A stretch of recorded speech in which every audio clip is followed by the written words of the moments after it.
पिछले 10 साल में 20 से ज़्यादा पेपर लीक हो चुके हैं। सेंट्रल गवर्नमेंट जो एग्ज़ाम कंडक्ट कर रही है वो पेपर भी लीक हुए हैं, राज्य सरकारों के भी पेपर लीक हुए हैं।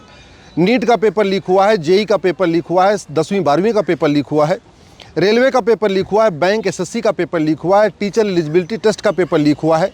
और ये सब इसलिए हो रहा है क्योंकि जो नकल माफिया है उनको ठीक से सज़ा नहीं मिल रही। इसलिए मैंने माननीय सुप्रीम कोर्ट में पीआईएल फाइल किया है और मांग किया है कि पेपर लीक के मामले में जो पकड़े जाते हैं उनका सबसे पहले narco polygraph brain mapping test करके पूरे मास्टरमाइंड जो है पूरे गैंग में जितने लोग शामिल हैं उनको भी पकड़ा जाए। जो पेपर लीक करते हैं उनके ऊपर 10-20 लाख रुपए का जुर्माना होता है। हम कभी ये नहीं चेक करते कि उसने पेपर लीक सब तक कितना कमा लिया।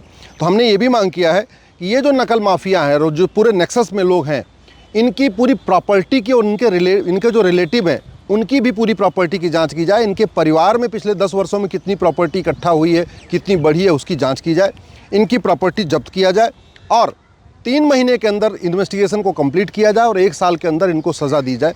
ये मैंने मांग किया है क्योंकि जब तक 100% प्रॉपर्टी जब्त नहीं होगी और केवल जो पकड़े जाते हैं उन्हीं की नहीं, जो इसके मास्टरमाइंड हैं, पूरे जो नेक्सस में शामिल हैं, उसमें जो कुछ सरकारी कर्मचारी भी शामिल होते हैं, जब तक सबकी 100% प्रॉपर्टी जब्त नहीं होगी, सबको 10 से 20 साल सज़ा नहीं होगी, तब तक ये पेपर लीक नहीं होगा, पेपर लीक बंद नहीं होगा। और इस पेपर लीक के कारण लाखों लोगों का भविष्य बर्बाद हो चुका है।